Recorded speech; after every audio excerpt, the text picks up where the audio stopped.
අපි හිතන දේවල් බොහෝ වෙලාවට වෙන්නෙත් නැහැ. අපිට වෙච්ච දේවල් අපි හිතාගෙන හිටියෙත් නැහැ. ඇයි එහෙම වෙන්නේ? මොකද්ද මේකේ තියෙන ප්‍රශ්නේ? ඉතින් ඒක ගැන මම අද කියලා දෙනවා ඔයාලට. ඒකේ තියෙන විද්‍යාත්මක පැත්ත සහ මනෝවිද්‍යාත්මක පැත්ත ගැන. ඉතින් ඒක ගැන දැනගන්න ඕන නම් දැනගන්න කැමති කට්ටිය මේ එපිසෝඩ් එක බලන්න. ෆුල් වීඩියෝ එක බලන්න. ඔයාලට ලොකු නොලෙජ් එකක් ගන්න පුළුවන් ඒක ගැන. එහෙනම් අපි පටන් ගමු. මම ඉස්සෙල්ලම කියන්න මොනවද මේකේ තියෙන ටොපික්ස් ටික කියලා. ටොපික්ස් මම ඒක බෙදාගත්ත කොටස් පහකට ඔයාලට කියලා දෙන්න ලේසි වෙන්න සහ මට එක්ස්ප්ලেইন කරන්න ලේසි වෙන්න.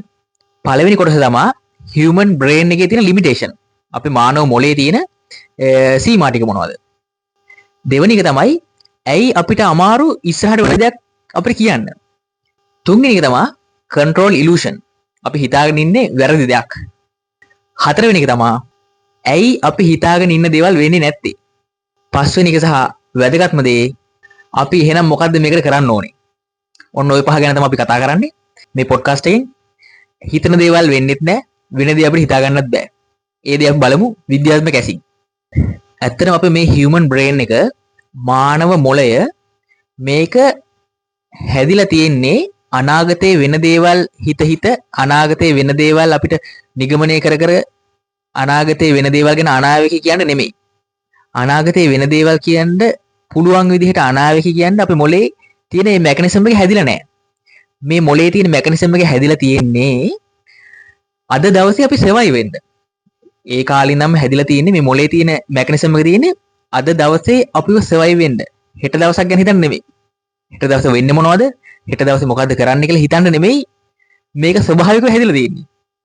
අන්න ඒක නිසා අපිට අමාරුයි අනාගතේ මොකද්ද වෙන්නේ කියලා අපිට කියන්න. හැබැයි අපේ මොළේ අනාගතේ අපිට මොනව වෙයිද කියලා හිතනකොට හිතන්න ඕනේ නම් අපි මොළේ පාවිච්චි කරන අපේ කලින් වෙච්ච දේවල්. කලින් වෙච්ච අනතුරු, කලින් අපිට වෙච්ච කලින් අපේ තියෙන මතකයන්, කලින් අපේ මොළේ ගබඩාවල තියෙන දත්ත, කලින් අපි ලබාගත් අත්දැකීම්, අන්න ඒ වගේ දේවල් වලින් තමයි මේ අපේ මොළේ තීරණය කරන්නේ මොකද්ද හෙට හෝ අනිද්දා හරි වෙන්නේ කියලා. මොකද්ද වෙන්නේ කියලා මොළේ තීරණය කරන්නේ ඒ කලින් අපි මොළේ ගබඩාවල තියෙන දත්ත වලින්. එහෙම නැතුව මේ මොළේ ස්වභාවිකව හැදිලා නැහැ. අනාගතේ මොනව වෙයිද කියලා අපිට තීරණයක් ගන්න. අන්න ඒක තමයි ප්‍රශ්නේ. ඒකයි අපිට බැරි හෙට මොනව වෙයිද කියලා අපිට හිතා ගන්න බෑ. ඒකත් එක්කම ඇයි අපිට බැරි සාමාන්‍යයෙන් මේ දත්ත පාවිච්චි කරලා හරි මොනව හරි කරලා හරි ඇයි අපිට බැරි හරියටම අනාගතේ මොන වෙයිද වෙයි කියලා අපිට මේ තීරණය කරන්න. ඒක වෙන්නේ මෙහෙමයි. ඇත්තටම මේ මනෝවිද්‍යාවේ සයිකොලොජි වල තියෙන එක concept එකක්. ඒකට අපි කියන්නේ affective focusing error කියලා. මේක ඇත්තටම අපේ මොළේ විසින්ම කරන ක්‍රියාවලියක්. සිම්පල් වර්ඩ් වලින් කියනවා නම් දැන් අපි ඔයාලට තේරෙන විදිහට කියනවා නම් මේක වුණාම මම සතුටු වෙයි. මේක හම්බුනොත් මට ගොඩාක් සතුටු වෙයි හිතෙයි. මේ කෑම කෑවහම මට ගොඩක් සතුටු හිතෙයි. එතකොට මෙයා මට හම්බුනොත් මට දුක හිතෙයි. මෙයා මගෙන් ඈත් වුනොත් මට දුක හිතෙයි. අන්න එහෙම කියලා අපි හිතනව නේද? අපි හිතන එක සමහර කට්ටිය හිතනවා මම දැන් ඔන්න මම උදාහරණයක් විදිහට කිව්වොත් අපි වෙඩින් එකට යන්න ලෑස්ති වෙනවා. අපි වෙඩින් එකට ගිහිල්ලා අපි හිතාගෙන යනවා මේ කෑම අද කන්න පුළුවන් මට මේ කෑම තියෙයි. මේ කෑම තියෙයි කියලා අපි ඇක්සෙප්ට් කරගෙන යනවා මේක හම්බෙයි කියලා අපි හිතාගෙන යනවා. මේ කෑම ටික හම්බෙයි කියලා. හැබැයි වෙඩින් එකට ගියාම තියෙන්නේ වෙන කෑමක්. හරිද? එතකොට අපි අර හිතාගෙන යනවා නේද මේ කෑම මට හම්බෙයි මේ කෑම මට හම්බෙයි කියලා. එතකොට අපි අර හිතාගෙන හිටපු සතුට අපිට හම්බෙන්නේ නැහැ. අපි ඕවර් තින්කින් කරලා අපි ඇක්සෙප්ට් කරනවා ටිකක් අපි බලාපොරොත්තු වෙනවා මෙන්න මේ දේ මට හම්බෙයි කියලා. හැබැයි අපිට ඒක හම්බෙන්නේ නැහැ. අපි ඒකට කියනවා ඕවර් එස්ටිමේට් පේන් කියලා. ඒ කියන්නේ අපි බලාපොරොත්තු වුණ දේ නෙමෙයි අපිට හම්බුනේ. අපි ගොඩාක් බලාපොරොත්තු වුණ දේ හම්බුණා නම් අපිට සතුටුයි. බලාපොරොත්තු වුණ දේ හම්බුනේ නැති නිසා තමයි දුක. හරිද? එතකොට අපි බලාපොරොත්තු නොවී හිටියනම් ඒක හම්බුනත් එකයි අපිට නැතත් එකයි. එතකොට අපිට කවදාවත් කියන්න වෙන්නේ නැහැ හිතන දේ කවදාවත් වෙන්නේ නැහැ කියලා. අපි හිතන දේ වෙනවා. හැබැයි අපි හිතන්නේ ඕනට වැඩි. හරිද? ඌමනාවට වැඩියෙන් හිතාම ඒක කවදාවත් අපිට හම්බෙන්නේ නැහැ. අපි බලාපොරොත්තු වෙන දේ හම්බුන්නේ නැතුනම තමයි අපි හිතන්නේ ඒක හම්බුන්නේ නැහැ කියලා. අපි බලාපොරොත්තු වෙන දේ වුණාම තමයි කියන්නේ අපි ඒකට වුණා කියලා. ගොඩාක් බලාපොරොත්තු වුණොත් අපි ඕවර් එස්ටිමේට් කරොත් අපිට ඒක ලැබෙන්නේ නැහැ නේ කොහොමද? ඕවර් කරොත් කොහොමද ඕව හම්බෙන්නේ නැහැ අපිට. ඒක නිසා ඒකයි කට්ටිය කියන්නේ අපිට හිතපු දේ උනේ නැහැ කියලා. හිතපු දේ උනේ නැහැ නෙමෙයි. අපි හිතුව වැඩි. ඒකයි වෙලා තියෙන්නේ. ඇත්තටම අපේ ජීවිතේ හරියටම අපි හිතන විදිහම ලස්සනට ගලාගෙන යන්නේ නැහැ. ඒක ඒ සයිකොලොජි වල තියෙනවා ලස්සන පොඩි ලස්සන තියරි එකක් තියෙනවා. ඒ තියරි එකේ නම තමයි මම කිව්වේ. ඉතින් ඒක ඔයාලට තවදුරටත් අධ්‍යයනය කරන්න ඕන නම් තවදුරටත් විස්තර ඕන නම් මට කමෙන්ට් එකක් දාන්න මම ඊළඟ එපිසෝඩ් එක ඒ ගැන ලොකුට විස්තර කරන්න පුළුවන්. මේක දැන් මම අද කරන්න වෙන එකන්නේ. ඒක නිසා මේකේ ඒ ගැන විස්තර කරන්නේ නැහැ. මම පොඩි හින්ට් එකක් දුන්නේ ඔයාලට. ඊළඟ තමයි control illusion කියන්නේ. දැන් හිතන්නකෝ අපි මොන හරි දෙයක් කරන්න ඉන්නවා නම් අපි පොඩි ප්ලෑන් එකක් ගහනවනේ ඒකට. මොන හරි දෙයක් අපි හිතමු එක්සෑම් එකකට පාඩම් කරනවා කියලා. අපි එක්සෑම් එකට පාඩම් කරන ලස්සනට මේ විදිහට අපි මේ විදිහට ප්ලෑන් කළා මේ විදිහට ප්ලෑන් කළා අපි හිතනවා අපි කරන්න ඕන උත්සාහය අපි ප්ලෑන් කරන්නේ. අපි ඒකෙන් එන අවුට්කම් එක ප්ලෑන් කරන්නේ නැහැ. අවුට්කම් එක ප්ලෑන් කරන්නේ නැතුව අවුට්කම් එක අපිට ප්ලෑන් කරන්න විදිහක් නැහැ. මොකද අපි දන්නේ නැහැ මේකේ අවුට්කම් එක කොහොමද එන්නේ කියලා. අවුට්කම් එක ගන්න නම් මේ විදිහට ප්ලෑන් කරන්න ඕන කියලා අපි දන්නවා. ඒක තමයි අපි එෆර්ට් එක තමයි ප්ලෑන් කරන්නේ. හොඳද? අපි ගන්න උත්සාහය අපි ප්ලෑන් කරන්නේ. ඒ නිසා අපි අවුට්කම් එක ප්ලෑන් කරන්නේ නැහැ. අවුට්කම් එකට බලපාන සාධක ගොඩක් තියෙනවා. ඒ කියන්නේ අපි දැන් මොනවා හරි දෙයක් ප්ලෑන් කරලා කරන්න යනකොට අපිට එන අවුට්කම් එක අපි ප්ලෑන් කරනවා නම් අවුට්කම් එක ප්ලෑන් කරන්න අපිට විදිහක් නැහැ. අපි ප්ලෑන් කරන්නේ එෆෙක්ට් එක. අපි ගන්න උත්සාහය විතරයි අපිට ප්ලෑන් කරන්න පුළුවන් වෙන්නේ. එහෙනම් කන්ට්‍රෝල් කරන්න පුළුවන් අපිට අවුට්කම් එකද එෆර්ට් එකද? අපිට අවුට්කම් එක අපිට කන්ට්‍රෝල් කරන්න බෑ. අපිට කන්ට්‍රෝල් කරන්න පුළුවන් ඒ අවුට්කම් එක ගන්න අපි දරන උත්සාහය.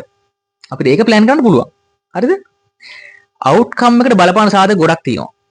ඔයා වටේ ඉන්න මිනිස්සු, ඔයා ආශ්‍රය කරන දේවල්, ඔයා ආශ්‍රය කරන කට්ටිය, ඒ ආශ්‍රය කරන කට්ටියකින් ඔයාට එන අවුට්කම් එක ඔයා ඒ එෆර්ට් එක යොදවනකොට එෆර්ට් එක යොදවන්න බලාපොරොත්තු වෙන විදිහ, ඒ ටයිමින්, ඔයා කරන කාලය සහ වාසනාව.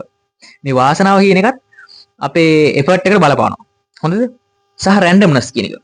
සම්භාවිතාවය කියලා එකක් තියෙනවනේ. සම්භාවිතාවයත් බලපානවා ඔයාගේ අවුට්කම් එකට.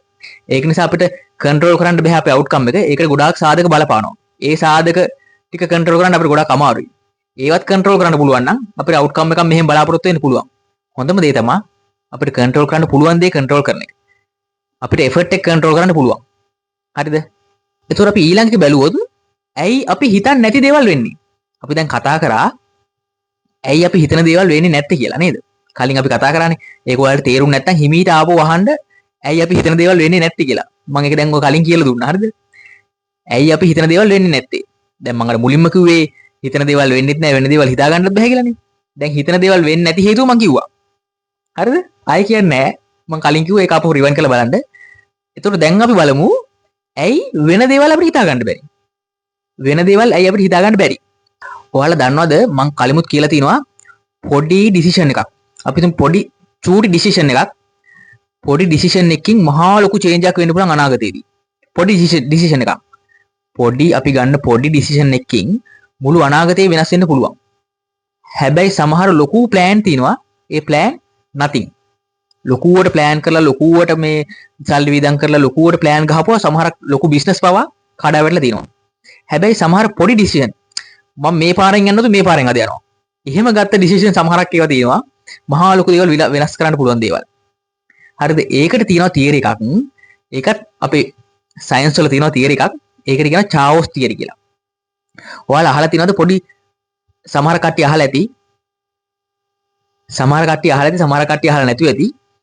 මං අහලා නැති කට්ටියට මං කියන්නම් මේ චාවොස් තියරි එක තියෙන්නේ සමනලෙක් අපි හිතමු සමනලෙක් පොඩි තටු ගහනවා කියලා සමනලෙක් තටු ගහනකොට මහ චූටි හුලඟක් දෙන්නේ. පොඩි හුලඟක් එන්නේ මේ සමනලෙක් තටු ගහනකොට.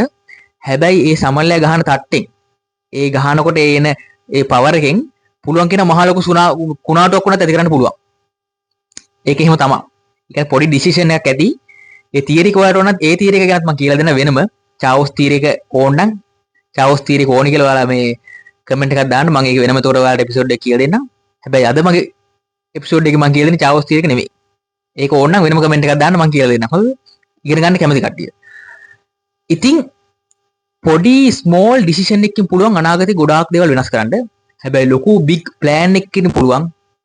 ප්ලෑන් එකකට සමහරකට බැරි වෙන්න පුළුවන්. ඒ පොඩි ඩිසිෂන් එකකින් ගත්ත වෙනස ඇති කරන්න බැරි වෙන්න පුළුවන්. ඒක නිසා small thing is better.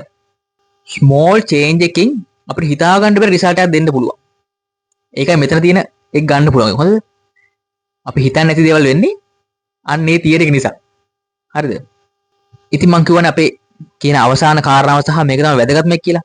මේක තමයි මම පස්වෙනි කාරණාව විදිහට ඔයාලට කියන්න ප්ලෑන් කරගත්තේ. පස්වෙනි කාරණාව ඉතින් අපි මොකද්ද මේකට කරන්න පුළුවන්? හිතන දේවල් වෙන්නේත් නැහැ. වෙන දේවල් හිතා ගන්නත් බෑ. අපි මොකද්ද මේකට කරන්නේ? බලමු මොකද්ද කරන්න කියලා. ඇත්තටම අනාගතේ මේක වෙයි. මට මේක වෙයි. මට මේක කරගන්න ඕනේ කියලා අපි අර ප්‍රෙඩික්ට් කරන එක, අපි ඒක ගැන විනිශ්චය කරන එක හරි වෙහෙස කරයි මොලේට. මොකද මොලේ හැදිලා තියෙන්නේ ඕවා ගැන හිතෙන්නේ නෙමෙයි. මොලේ හැදිලා තියෙන්නේ අද දවසට සර්වයිව් වෙන්න. මේ මොහොතේ සර්වයිව් වෙන්න තමයි මොලේ හැදිලා තියෙන්නේ. අපේ මිනිස් මොලේ. හරිද? මිනිස් මොලේ නෙමෙයි.